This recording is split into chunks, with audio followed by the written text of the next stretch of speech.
On June 9th, the Jamaica women's national team will take the pitch against Brazil in the FIFA Women's World Cup, becoming the first Caribbean nation to play in the tournament. But in a country as passionate for sport as Jamaica, the Reggae Girlz have been an afterthought.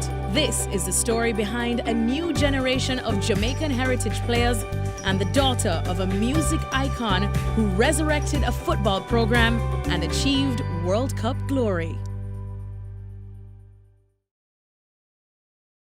In 2014, the Reggae Girlz were in financial trouble.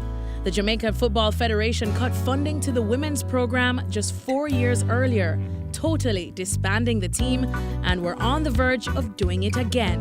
That's when their troubles were brought to the attention of Cedella Marley, daughter of music legend Bob Marley and CEO of the family's business, Tough Gong International. He was a big-time football player. Like, he really thought he was like a Pele.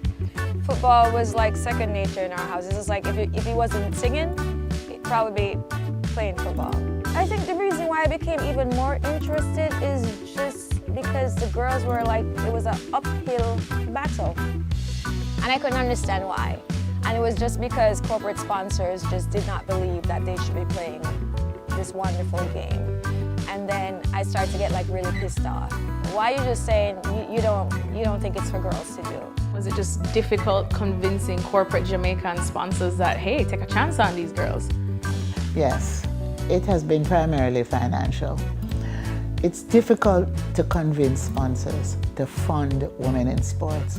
And so the women's football program suffered. And Cedella Marley's involvement has been a motivation for the girls because they see Cedella as that godmother, so to speak, and that guardian angel. As I started to reach out to, different business associates of mine, it became apparent that the program was null and void. It was something that we basically had to restart.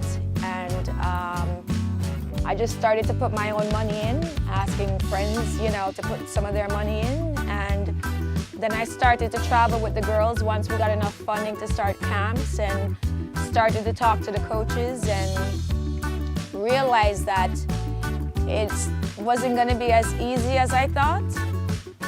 There's a lot of things that comes with playing football for females, and then there's a lot of things that comes when you're trying to help your country on a worldwide scale of playing football in competition.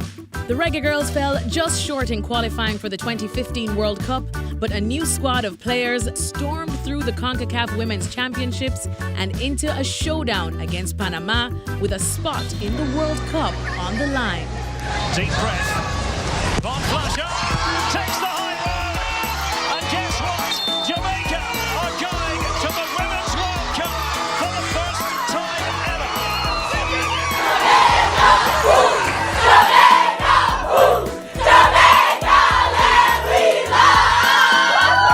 If you could just put the emotions of the last couple of months in a word or in an experience, what's it been like? Has it hit you yet? I've been trying. It's confusing. Yeah, it's like really just confusing. Because you you guys guys seem so well composed and nice. Yeah. It's just like, wait, like, and what? obviously for us you have like a big picture, like you're like, oh, World Cup, but like this whole process, like to me it was always like, we need to do this one thing at a time. So like you're in Haiti and you're like, okay, we're in Haiti having fun. Oh, we advanced to the next round, cool. You get to Jamaica and you're looking at it and you're like, okay, like we should get out of this. Then you get to CONCACAF and you're like, Okay, wait. oh, so what do we need to do again? Right. And then you're like, oh my God, like we can really do what we have to do. Right, and then all of a sudden it's there and you're like, but we were just in Haiti, like trying to get a result. Like it just seems like the whole 4 months just was like shh. This historic squad is compiled of women born and raised on the island and others recruited from the Jamaican diaspora, including American-born Chinelu Asher and Alison Swaby. They're charged with playing for a country that hasn't seen a World Cup in over 20 years. As someone who's been born and raised in Jamaica straight through, I was never offered football, and I would never even dream that I could have ended up as a World Cup one day. So I have to ask you guys, how did it even start?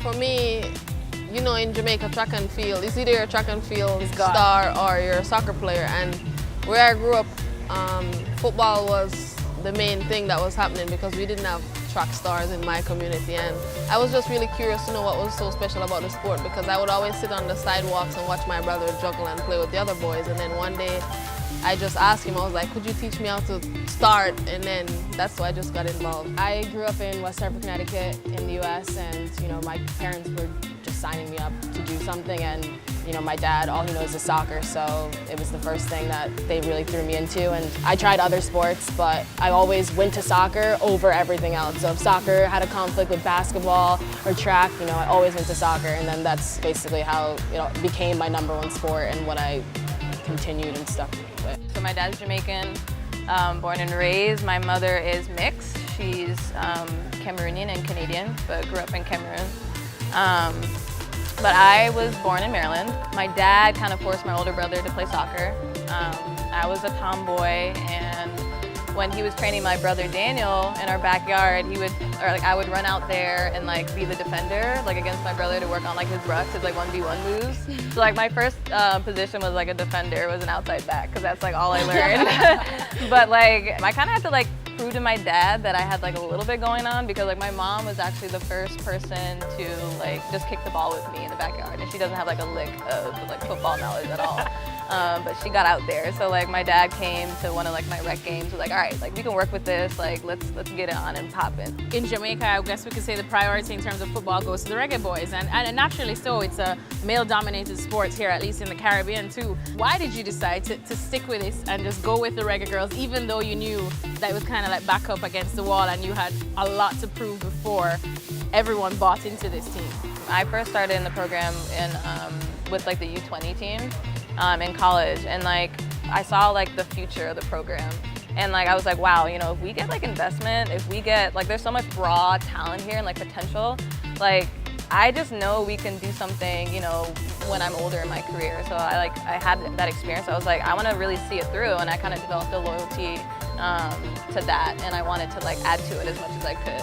I grew up in England actually, so at first they thought I could have played for England.